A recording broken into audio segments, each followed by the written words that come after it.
بعد فأعوذ بالله من الشيطان الرجيم. بسم الله الرحمن الرحيم. يا أيها الذين آمنوا إذا قيل لكم تفسحوا في المجالس فافسحوا يفسح الله لكم وإذا قيل انشزوا فانشزوا يرفع الله الذين آمنوا منكم والذين أوتوا العلم درجات والله بما تعملون خبير. صدق الله العلي العظيم. محترم سامعینو، مقصد ته تر راتګ له مخه سرجان صاحب صاحب وضاحت وکړي، زه ور بیا وضاحت کوم. زما له خیاله زموږ د مفتي صاحب سوچ په بله و، خبره پوره نه واورېده، پوه نه سو. دا مکالمه ور جوړه کړې ما وه او دا مې د معاشرې عکاسي کوله چې نه تبلیغي ملا خلک پرېږدي لکه مولانا طارق جبیل، نه د مفتی تقي عثماني صاحب رنګه غټ عالم پرېږدي وای حق نه وای، نه د افغانستان رنګه باصلاحیته با ایمانه با عزته ملایان پرېږدي، پر هغو باندې مې اعتراض کوي. نه سیاسي ملایان ځینې پاته دي، هغه ملایان هم نه پرېږدي چې خواران و خلکو ته قرآن ورښي. د ابراهیم علیه السلام د یوسف علیه السلام کیسې دا خو د قرآن حصه ده، دوی پر دې باندې هم اعتراض کوي، وایي دا موږ ډېرې اورېدلې دي. کوم لا چې لږ غوړ ګرځي هغه هم نه کوي، کوم چې سپېرئ په هغه پسې هم ګایېږي، وایي سړی لږ په ځان ګوتې وایي. کوم چې پر جدید دور باندې ګایېږي هم وایي د ملاو د دې کیسو یې سره که پر ساینس ګایدی هم د ده پر اعتراض دی او که نه پر ګایدی هم د ده پر اعتراض دی. دا مکالمت د دې دپاره وه، د دې ملایانو د صفایي دپاره وه، پر ملایانو باندې تنقید دپاره نه وه. شاید مفتي صاحب په آخر کې پام نه وسوی. یو خو دا وضاحت شو. اصل موضوع ته راځو. دا زموږ پروګرام چې دی دا د تعلیم او د علم په باره کې دی. تعلیم انتهایی ضروری دی. تعلیم که هغه دنیوي وي که اخروي، زما له خیاله پر علم باندې پر اخروي تعلیم باندې علما ډېر ګایېږي او دلته هم ډېر کشنیان ورباندې وګایېدل. چونکې د ملایانو د خولې څخه خلک د دنیا د تعلیم په باره کې نه اوري، ځکه د دې په باره کې زه ورته څه وایم. الله رب العالمین په قرآن کې موږ ته حکم راکړی دی واعدوا لهم ما استطعتم من قوه. د کفارو سره د مقابلې دپاره همیشه تیار سئ نیسئ. دا تیار سئ، دا تیاری د کفارو د مقابلې دپاره دا بغیر تعلیمه ناممکنه دی. کله موږ سره هغه ټکنالوژي وایي کوم چې امریکا او یورپ لري، موږ به 20 کاله په افغانستان کې په جنګ کې نه لګولی، نه به پر موږ باندې زموږ پر فضا باندې یو بل قوت مسلطېدی. له دې باوجود چې موږ په افغانستان کې 20 کاله قرباني ورکړله او د خپل بدن په غوښو باندې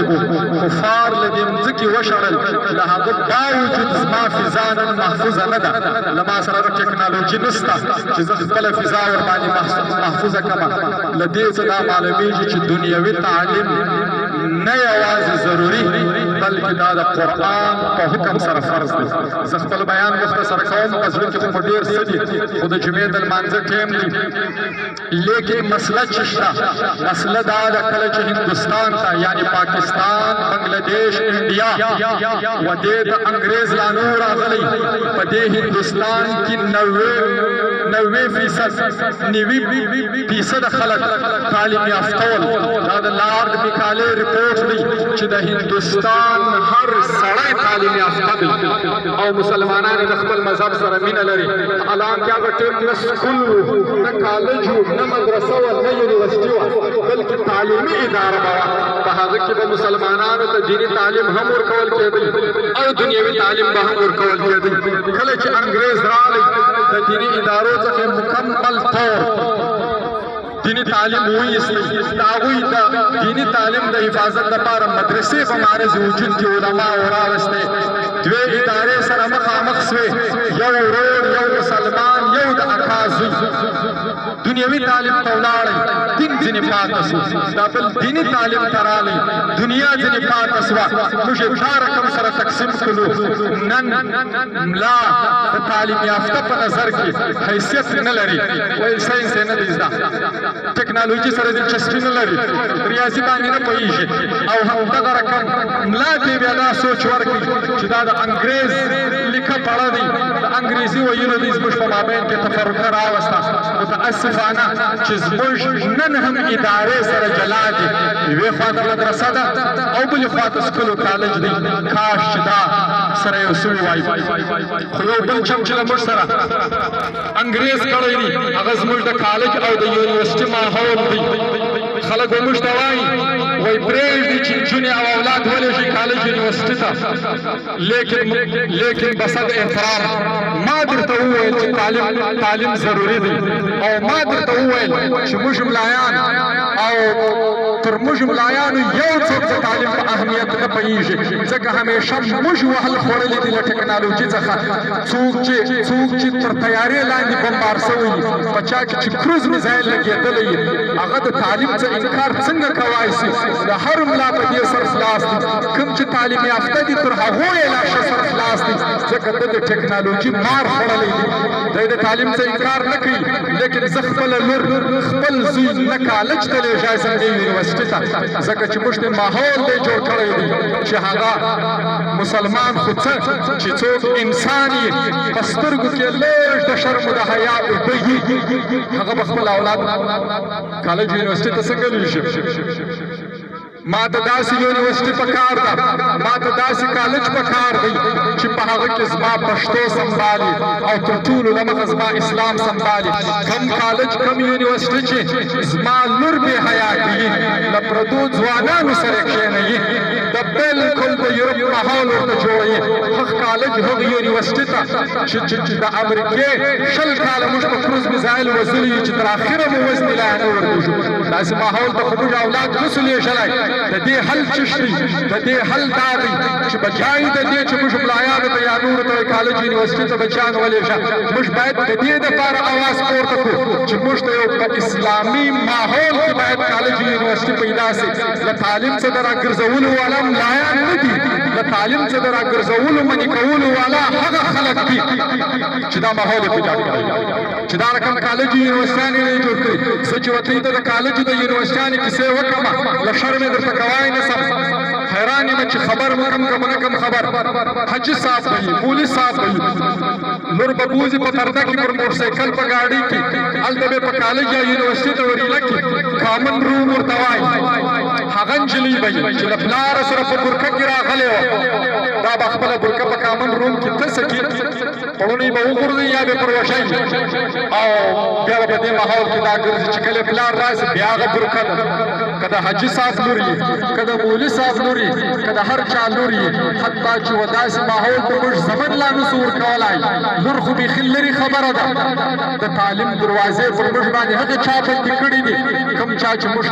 موږ ودغه ماحول ته تړلي یو او داسې ماحول ته خو موږ نه ورځو موږ باید د دې دپاره اواز پورته کړو چې موږ ته په پرده کې تعلیمي ادارې باید جوړې شي په داسې بې پردګي ماحول کې څوک یې بې ورلیږي هر څوک د خپل طبیعت دی غیرتمند خلک یې نشي ورلیږلی او بل موږ ته دیني تعلیم ضروري دی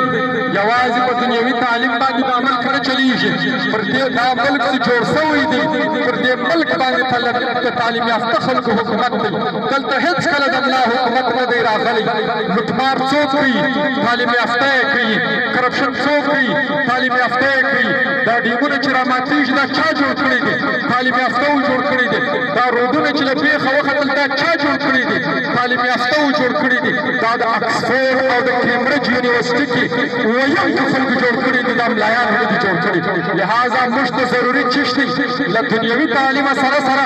موږ ته دین هم ضروري دی چې کله دین یې بیا اسلام او ایمان او الله ورته وایي چې غلا مه کوه د دې دې حساب در سره کیږي کرپشن مه کوه د دې حساب در سره کیږي د حج په کوټه کې دوکه مه کوه خلک کعبې ته روان دي دا هر څه صورتحال چې جوړ دي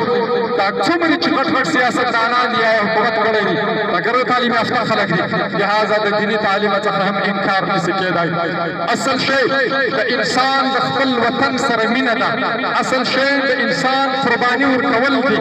اصل شی د انسان ایمان دی چې په انسان کې ایمان یي د خپل وطن سره مینه یي هغه بیا د خپل ملک دپاره ځان هم ورکوي او بیا چې کله د ملک د چلېدو وخت راسي بیا دا رقم هم چلوي لکه نن چې د افغانستان ملایان چلوي چې باوجود چې ورباندې د دنیا تر ټولو سختې پابندیانې دي ملک په ترقي روان دی او کوم ملک باندې چې یوه پابندي نشته هغه ملک پر شا روان دی ډېر خلک د یورپ د امریکې مثال پیښوي ډېر ښه خلک دي داسې د انسانیت په قدر پوهېږي غلاوې نه کوي فلانا نه کوي دوی خبر یاست کومې بدیانې چې په دوی کلي هغه په مشکل نشته نه مور پېژني نه پلار پېژني لکه د حیوانانو ژوند دی دلته خلک د شهوت له وجې بدفعلي یا زنا کوي چلو یو وجه خو ورته جوړېږي هلته له دې باوجود چې ورته ته هر ځای زنا عامه ده یو پابندي ورباندې نشته د ریپ کیسونه هم هلته کېږي دوی په زور د نجونو او د ښځو سره بدفعلي کولو شوق لري دا د کوم ځای انسانیت دی د هفتې او د اتوار په ورځ چې د دوی چټي تر دوی بدترینه حیوانان په دې دنیا کې نشته همدغه امریکا او یورپ چې ځان ته د انسانیت عالم بردار وایي د اټم بم چا استعمال کوي لا نه دی استعمال کړی 2 لکه 2.5 لکه جاپانیان چا وویستل دغه انسانیت پېژندونکو خلکو وویستل ویتنام چا تباه کوي همدغو د یورپ ترقي پسند خلکو تباه کوي په جنګ عظیم اول او په جنګ عظیم دوم کې څوک جنګېدل 2 کروړه انسانان پکې ولاړل دا دغه امریکا او د یورپ تعلیم یافته خلک ول پر افغانستان باندې حمله چا وکړه همدغه تعلیم یافته او انسانیت قدر پوهېدونکو خلکو کول عراق چا تباه کوي چې له کومه وخته امریکا په وجود کې راغلې ده له هغه وخته څخه دنیا پر امن نه ده نن یې ته ویني په اسرائیلو کشمیانو اجازت د کشمیانو د قتل اجازت خو له فرعونه بعد یو چا ورکړی همدغې امریکې ورکړی دي او وسلیا دا تعلیم یافته خلک دي دا هغه خلک دي چې ما او تا ته په ځین کې راچولي دي ډېر د انسانیت په قدر پوه خلک دي هر یو عزت پکښې دی امریکې ته ولاړ شه چې څه کوې هغه کوه یو روغ ټوک نشته دا هم د امریکې بدماشي ده وایي زما ملک ته راسه نو به خوږ ژوند تېروې بیا ته ازاد لمونځم کوه اذانم کوه روزم نیسه حج ته ځه مسجدونه هم در جوړوم هر څه در جوړوم که امریکې ته را نسې په عراق کې اوسې لمانځه ته دې هم نه پرېږدم ولم دې افغانستان کې دې هم نه پرېږدم په فلسطین کې دې هم نه پرېږدم دا خو بدماشي ده زما کور ته راسه بیا غږ نه درته کوم بیا چې څه کوې هغه کوه او چې زما له کوره بهر یې ستا یو ګارنټي نشته محترمو خبرې اوږدې سولې مجلس را لنډومه موږ به خپل اولاد ته دنیوي تعلیم هم ورکوو او دیني تعلیم به هم ورکوو انشاءالله له هرې خوا به پوه کوو او موږ دا د کوچنیانو د ریزلټ د سکول والا پروګرام دوی د هغوی تقریرونه واورېدل نعتونه مو ډېر پکې پاته شول زه او دلته بې والدین ناست وي د هغوی به ډېره خوابده سوي زما په خپله بچي له نعته څخه پاته شوه نو ما هم دا د قرباني ورکړه وخت ډېر کم و او کوم کوچنیان چې پاته سوي دي د هغوی څخه هم معذرت غواړم بیخي ډېر پاته شو نور به نو راځو پوزیشن چا چې پوزیشن اخیستی دي هغوی ته به کپونه ورکوو یو بله خبر درته وکړمه په نتیجه جوړولو کې الحمدلله موږ انتهایي د ایماندارۍ څخه کار اخیستی دي زما بچی لبینا بیخي زیات محنت کوي دومرې د سبق شوقي ده چې حد نه لري مازدیګر ماښام ولاړ زه ما ته سبق وایم ته دغه ځای ته صحیح لیکن زما پوره دا هیله وه چې زما بچی به په پوزیشن راځي هغه نه ده راغلی صحیح د دې څه ته دا واخلي چې موږ نتیجه انتهایي په محنت په ایمانداري سره جوړه کړې ده هر کوچنی دا وایي چې یاره زه ولې نه رالم ما خو دومرې محنت کړې ماشه پرچه کړې او بعض قاضیان دا وایي د خپل ځان د خلاصولو لپاره د پلانکۍ استاد له ما سره ضد دی یو د کوچنیانو دا خبرې مه منئ کوچنی همیشه درواغ وایي دا په ضد کې پښېږدي که زما بچی دي که ستا بچی دي چې کوچني یو څه درته وویل مخکې له دې چې په پټو سترګو یې ومنئ اول د وار په سړه سینه آل کوئ. دلته ډېر خلک راغلي دي، ډېر خشمېدلي زما د زوی سره به جنودۍ څنګه کول. چې کوچنی ورسره مخامخ کې کوچنیانه یو وایي ده وویل ما نه دي درته ویلي، بل وایي ده ویل سړی خارګۍ په مابین کې خرڅ. صحیح. نو د کوچنیانو خبرې به نه منئ، د کوچني شکایت ضرور اورئ او حال ورپسې کوئ او د کوچني شکایت ضرور تر ما پورې رسوئ، خو یقین تر هغه پورې مه ورباندې کوئ چې تر څو پورې مو تحقیق ورباندې نه وي کړی. او بل خبره ده چې زموږ په دې زموږ سره دوه سیستمه دي، یو چې دی د سکول سیستم دی، یو د مدرسې سیستم دی. د مدرسې وفاق المدارس بورډ لخوا څخه د منګل په ورځ امتحان شروع کیږي، دلته امتحان اخیستل کیږي. نو د دې کوچنیانو سره هغه امتحان نسي کېدای، ځکه موږ تر 5 تاریخه پورې د فروری تر 5 تاریخه پورې کوچنیانو ته چټۍ ورکوو، تر 5 تاریخه پورې تی سنبال کړي، هغه باندې بیا ګرده کال بیرته موږ در سنبالوو.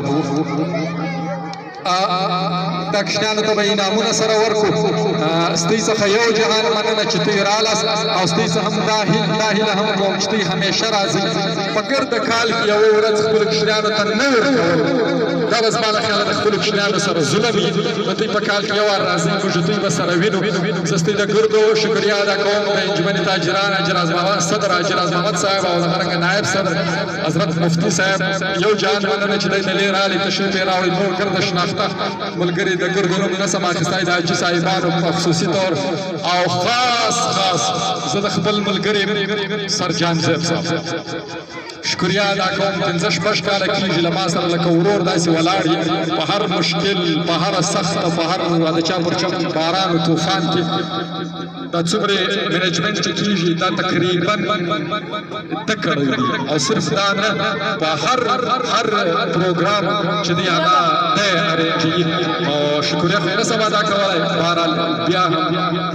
یو جهان مننه سرجان صاحب ساستي د ټولو څخه یو جهان مننه. خدای دې وکړي چې کومه خبر پاته سوې دی، که چېرې داسې خبره له خولې څخه وتلې وي چې نامناسبه وه، نو معذرت غواړم. واخر دعوانا.